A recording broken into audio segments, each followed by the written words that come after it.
Hey guys, it's Life with Tamika Lynn. Welcome back. I hope you are happy to see my face.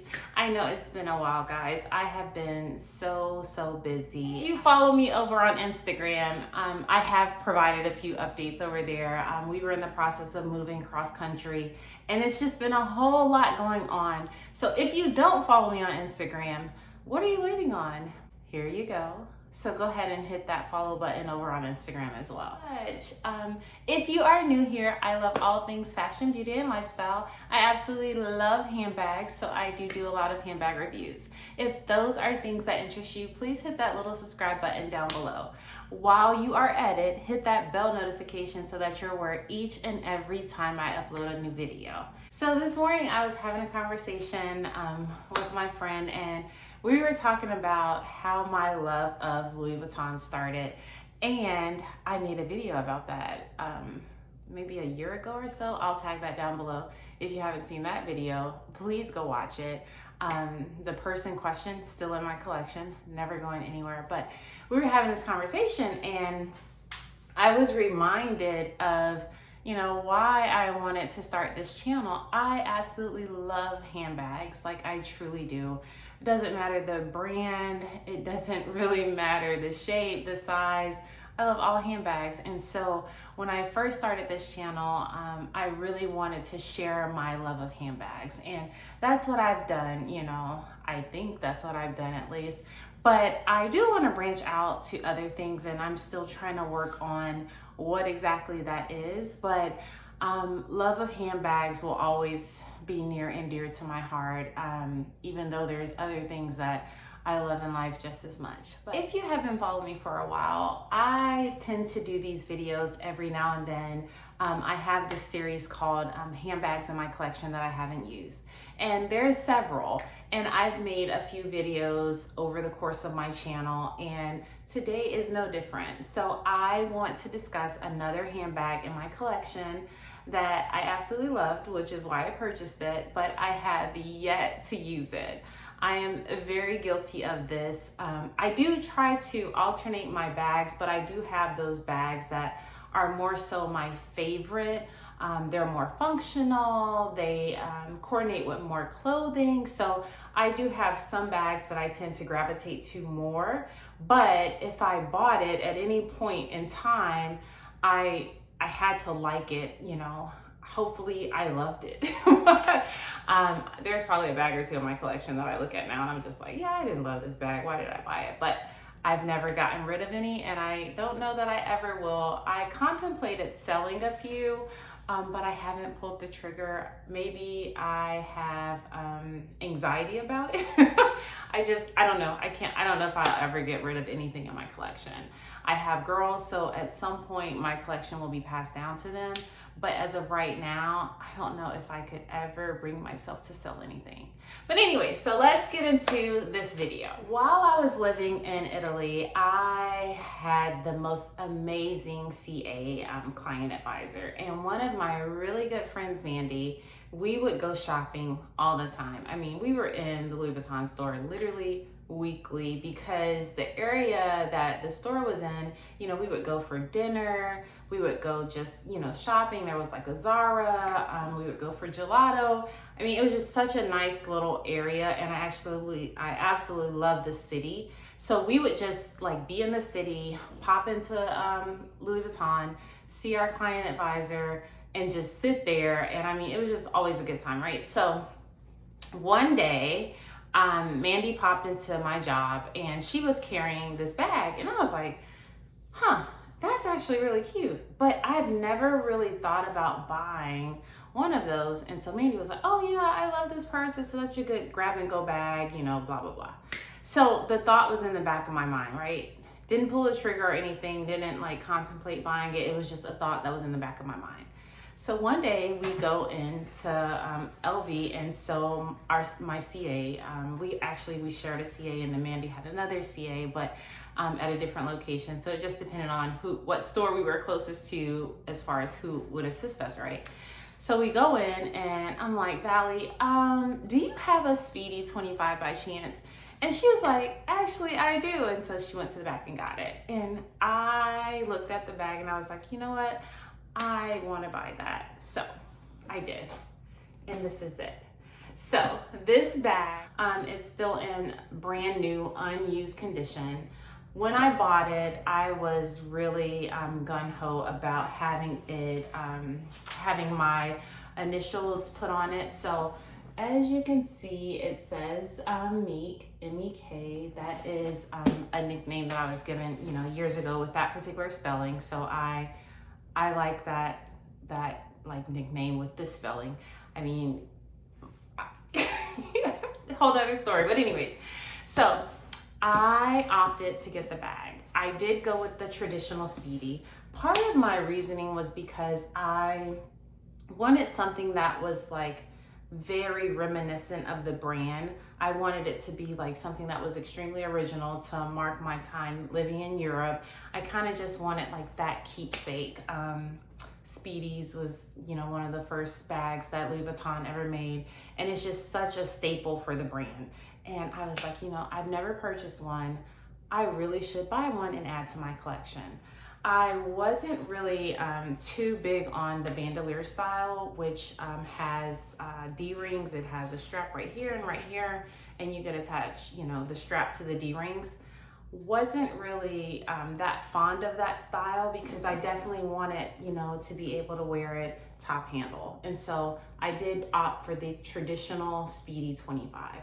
Now, when I first purchased this bag, the bag came folded, and I'll try to find, I'm sure I can find a video somewhere on Instagram or YouTube or TikTok that shows you what I mean. But for the longest, I kept the bag in the box. It probably sat in the box for, I don't know, a couple months, and I finally took it out. And when I took it out the bag, it had like permanent creases. And I'll try to show you. I don't know if you could see that if I turn it to the side, but there's creases in the bag. So after that, I didn't fold it back up. I kind of just put it on the shelf and I stuffed it. And I keep it stuffed with, you know, older dust bags. However, I'm assuming because I haven't used it, that creasing is still there. I've seen videos of hacks of people saying how to get, you know, creasing out the canvas, but I've never personally tried to do any of what I've watched. Maybe I will one day, I'm not sure. But I kind of think once I start to use the bag without I don't think I'm gonna use a organizer in it, because I think I definitely want the slouchy look. Like I said, it's stuffed right now, but I believe once I start to actually use the bag and it starts to like sag, I think over time, naturally the creases will subside, hopefully, because if not, I don't know. I don't really like the creases. Now, the bag, there is just one open spot, right? There is no pockets on this side, but there is like a little D-ring where you can attach keys. And then there is a small pocket on this side. And so when you unzip that pocket, it's very little. You could probably fit maybe some cards, cash, keys possibly, but the purse is just very simple design. One piece of canvas that goes all the way around. So as you can see, the LV is up on this side, and as you turn it, it becomes backwards, and that's because it's one piece of canvas. Now, this bag did come with lock and key, which I probably not sure if I'll use it, but it did come with a lock and key.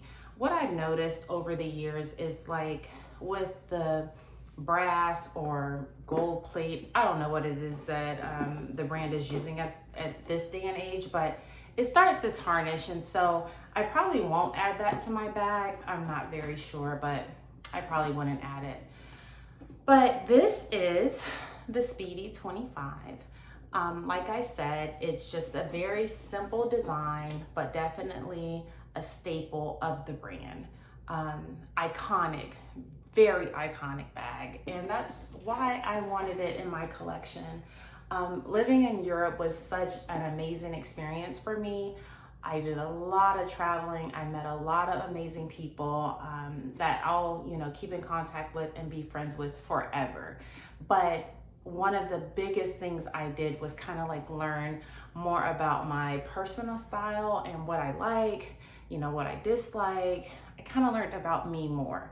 And in doing that, I was like, you know, I'm such a traditional girl. I like traditional, like I like quirky. There's definitely bags in my collection that are very quirky, very unusual.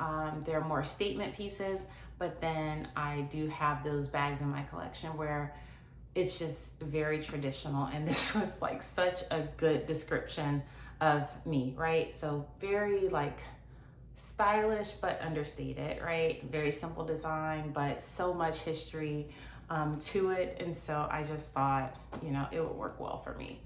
Why I have not carried the bag, I don't know, but I'm gonna carry it soon.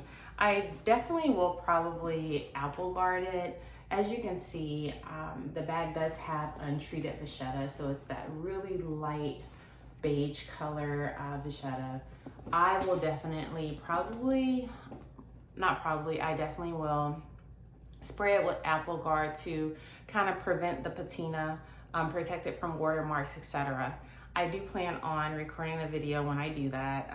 I know that there are people out there that are very interested in how apple guard truly works and if it's worth, you know, the hassle of doing it. So I definitely will record that video. But this was one of my purchases that I have yet to use, but soon I will. With this purse, the reason I opted for the pink for my initials is because I did buy a bandeau that same day. I'll try to find a picture to insert of the bandeau I bought, but like I told you guys, we just moved and I have boxes everywhere. I did take one of the smallest rooms to make my office, and I literally have my office stuff still in boxes. I have purses just to get around everywhere. I have purses inside of crates. I have bags inside of bags, point in case. So this is my Fendi Sunshine Tote, I believe is the proper name for it. Sunshine Tote, I think. I'll put the description on the screen if I'm saying it incorrectly, but this bag is basically being used to store other bags. I have my Papillon bag. I have a Prada bag in here. I have some SLGs. I have a dust bag. I have some perfumes. So this is how most of my office looks. It's just bags and boxes everywhere. It's gonna take me a while to go through all this stuff. I definitely want to take my time and go through some things, get rid of some things. Not a minimalist by any means of the imagination, but I have collected a lot of things over the years. Dishes, pots, just all kind of keepsakes, and I do think I want to kind of downsize a little bit. Not purses, but as far as the items that are in my home. So I just thank you guys for sticking around. I thank you for all the support you continue to give me. Even though I haven't made a video in several weeks, I have you guys, you know, hitting me up on Instagram, sending me messages, just saying, hey, I miss you, or when are you making another video? And I greatly appreciate that so much. It means the world to me. I get so busy, and sometimes I lose sight of the things that truly make me happy because I'm so busy, and I'm so, you know, busy with life and just catering to others. You know, I have children, I have a spouse, I have work commitments, I have parents, like there's just siblings, nieces, nephews, cousins. I mean, there's just a whole lot that is involved with life, and life gets very hard sometimes. But when I'm in front of this camera, it stops for a moment, and I just can truly enjoy, you know, talking about those things I love. I hope you have enjoyed this video, and if you've come this far and you're not subscribed, what are you waiting on? Hit that subscribe button. But until next time, guys, be safe.